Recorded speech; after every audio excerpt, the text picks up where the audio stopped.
kerasa kan ya, ini keras ini tulang ini. Ini intercostal space. Di interkostal Ya. salah coy, harusnya Nanti di tulang. pasien kalau dipegang intercostalnya bisa sakit karena ada spasm.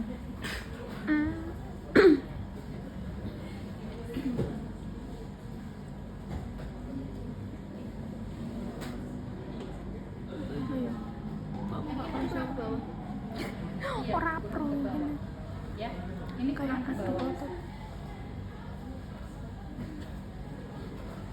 Ini gimana? Ini nggak digambar parunya. Sini tak videoin. Ya, jadi di sini itu sudah ada paru. Ini langsung intercostal space 1, ini costa, ini intercostal space 2, ini costa. Jadi kerasa bahwa yang costa itu keras. Terus batas medialnya intercostal space. Jadi ini mid clavicular line, ya, ini mid clavicular line. Ini adalah costa 6. Costa 6 itu masih menempel pada sternum, ya. Tapi dia nanti ke sana. Ya, jadi di sini Atas.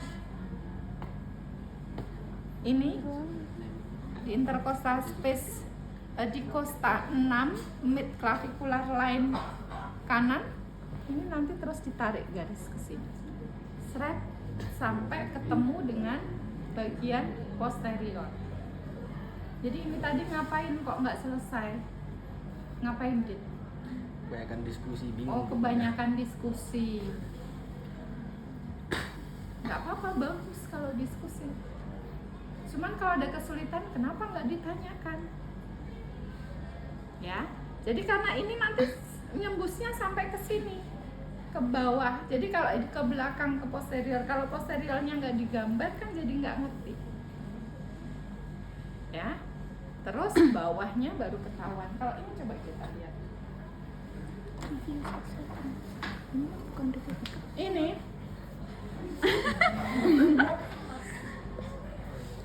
ini costa 6. Ini costa 6. Di sini adalah mid clavicular line. Jadi dari sini kita tarik garis ke sana sampai ketemu dengan bagian posterior.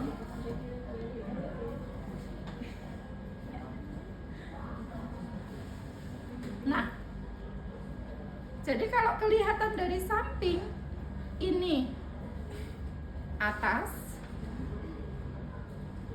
kemudian, nah ini atasnya sini. Nah, ini ketemunya dengan di costa vertebra thoracalis keempat dan 5. Jadi kalau ketahuan ini begini, ini atas, ini tengah, ini bawah.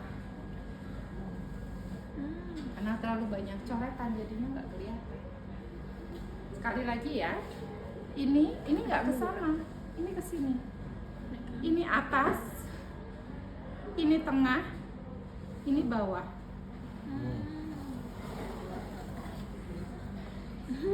Paham? Sekarang ini coba. Kayak review Pika Ambon.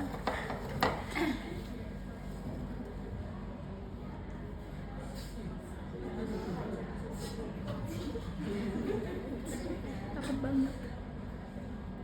Nah, ini atas, ini tengah, ini bawah. Nyampe kelas.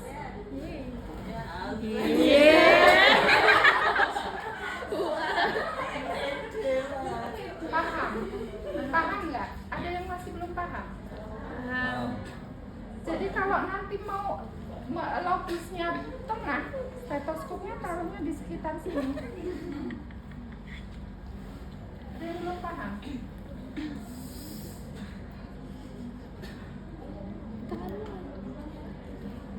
Ya karena gambarnya pada nggak sempurna, jadi ini yang di sini masih kosong. Jadi yang kiri tidak bisa dilihat. yang bingung? Adrian, kamu bingung nggak? Paham?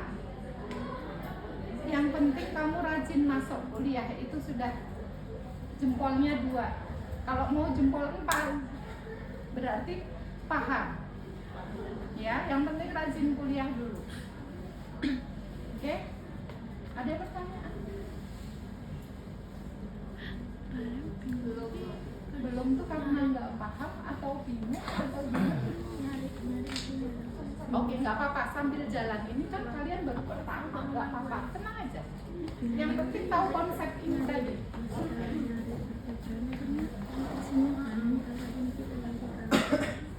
Mau neken banget. Oke, Guys, Sekarang ini review Pika Ambon, yang satu dari hadapnya Depok, yang satu dari kesini Cimahi. semua. Coba lihat. Belakang itu paling gampang sebenarnya karena hanya ada lobus atas dan lobus bawah. Batasnya ini adalah vertebra thoracalis berapa? Ini 1. Ini 1.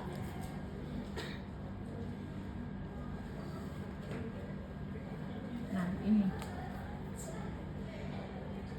Sama antara kanan dan kiri.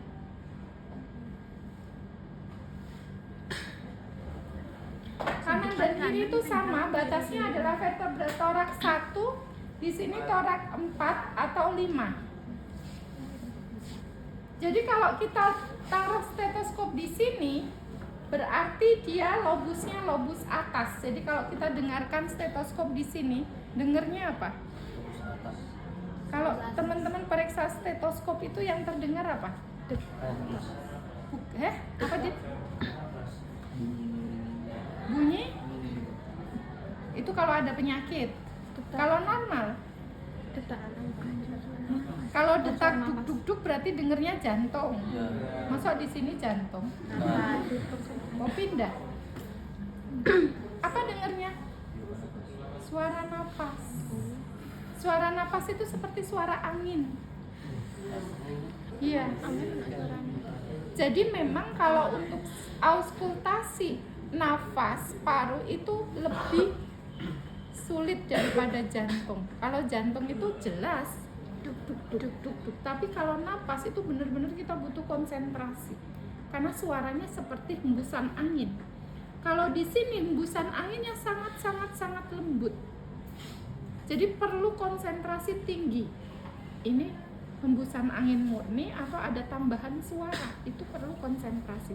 Kalau di sini ini berarti lobus atas. Nanti suaranya lembut sekali. Yang kita sebut sebagai suara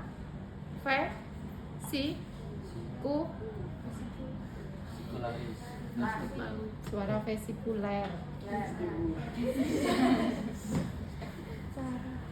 Di sini lobus bawah sampai ke torak agak ke atas kali ya. Iya.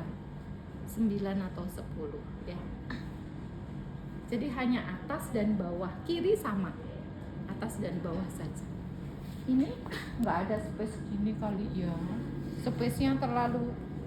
Ini kan lobus atas, lobus bawah itu kan cuman ada visur ya. Nggak ada space ya. Nggak ada space-nya. Itu sampai dibuat 1, 2, 3. Oke.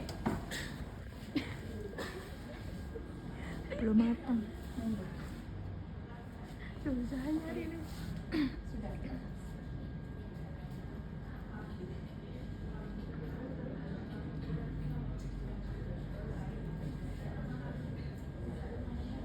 Kurang bawah kok. Oke. Ya, lobus atas, lobus bawah. Udah. Sama lobus atas, lobus bawah. Hasil karya. Jadi nanti kalau periksa ada terdengar sesuatu yang aneh, yang tidak normal, suara nafas yang normal itu kalau di area lapang paru ini tadi adalah vesikuler. Kalau suaranya vesikuler plus, misalnya vesikuler plus ada crackles, atau ada stridor, atau ada wheezing, itu teman-teman harus kenali, oh ini ada yang tidak normal di lobus atas, segmennya posterior, seperti itu. Oke, ada pertanyaan? Ibu, berarti kalau periksa kita cek auskultasinya dari depan sama belakang, Lateral juga. Jadi depan, samping, belakang harus semuanya. Jadi kalau periksanya setengah-setengah hanya depan saja, ternyata kelainannya di belakang, nggak akan ketahuan. Akhirnya pasiennya nggak sembuh karena ternyata gangguannya di posterior. Ya, jadi harus semuanya. Gimana Bu kalau pasiennya tiduran terus, nggak bisa apa duduk? Periksanya gimana? Miring dong. Jadi kalau untuk pemeriksaan itu nggak masalah teman-teman. Jadi dimiringkan, diperiksa dulu daripada kita nuruti pasien nggak bisa bangun atau duduk, ternyata gangguannya di posterior nggak ketemu. Oke, yang di depan saling melihat dulu. Yang penting kalian paham.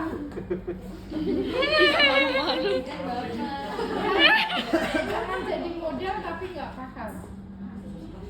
Oke, paham? Ada pertanyaan? Belum.